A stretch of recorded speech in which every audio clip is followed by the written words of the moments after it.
So I just watched Super Me on Netflix, and it was a great movie, and I think at some point I want Flip to watch it as well and provide his context. But of course, spoiler alert if you haven't seen it yet.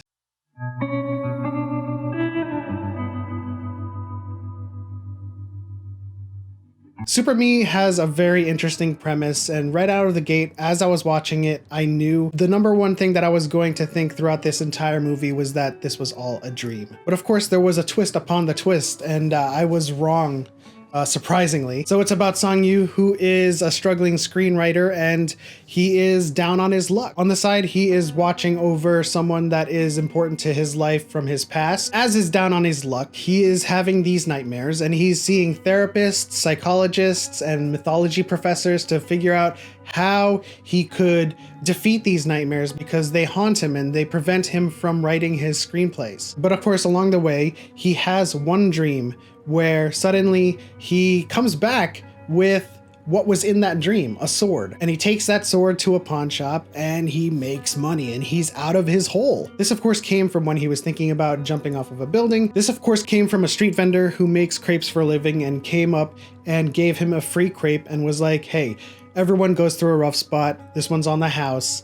And they started talking and he was telling him about his dreams. And he said, the best way to defeat your dreams is to say to yourself, I'm only dreaming. And so this becomes like a keyword or a crux for Sang-Yu to latch onto. Every time he has a nightmare, every time he has his hands on something that he thinks is valuable, he says, I'm only dreaming. And he comes out of that dream with that relic and he makes this huge life of affluence for himself, getting out of his hole and not worrying about writing screenplays, and he's just rich. Of course, when he latched onto the crux of I'm only dreaming, I thought, this is all a dream. As he's living this large life, he confronts his past, Huar, offers to buy her cafe. They start working together and they become a thing. Now, this is one of the weaker points of this movie because I didn't really feel their attachment or connection to each other. They didn't really build up their relationship and I didn't really have that investment in their relationship when the movie finally took a turn. When criminals started to covet his wealth, they found out what he was doing. And of course, they find his secret vault with all of his relics that he's taken from numerous dreams, and Huar becomes a victim in all of this. And this is where I was like, I didn't really feel that they loved each other. I didn't get too much of their relationship building. But of course, I was latching on to this notion that it was all a dream, and the movie kind of gave that to me because of course, towards the end, the very crux of his ability was that he was selling his life for it. And so it was slowly slashing at him and wounding him and slowly taking his life. And of course, it all came down to him saying, it's only a dream, it's only a dream. And then the movie makes this huge reveal where he was still outside of the convenience store where he had his first dream, where he came out with that sword. And I was like, oh my gosh, yes, I was right. It was all a dream all along. Huar finds him at that convenience store and life goes on normally for him. He gets out of his rut naturally. His screenplay sells. He works for Huar at the cafe. Everything's going great for Sang-Yu. But then the crepe vendor comes back and he's like, I sold my body for this too. And of course, the ending scene goes through a metamorphosis where it's the dream world again. And I'm just like, what does this all mean? Was it all a dream? What's going on? Is that a dream?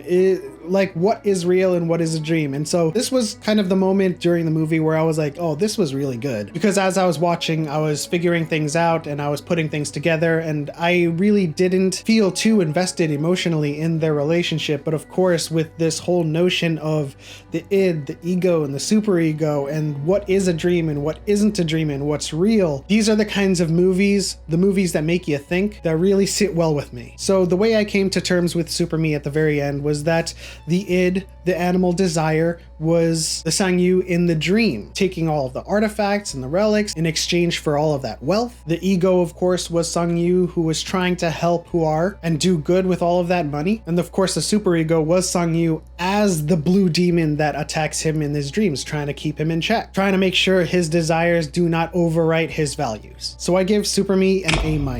The movie had some grade A choice camp. The visuals were a little bit cheesy, but I can get past it in favor of the story. And it was overall enjoyable. But that'll end my 2 minute, I don't know, I don't even know if that was 2 minutes. That's probably more like 5 minutes, and if it was more, just let me hear it in the comment section. But also in the comment section, let me know what you thought of Super Me. But if you enjoyed this video, please leave a like and subscribe if you're new to the channel. Hit the bell notification so you know when I post new videos, and as always, we'll see you in the next one.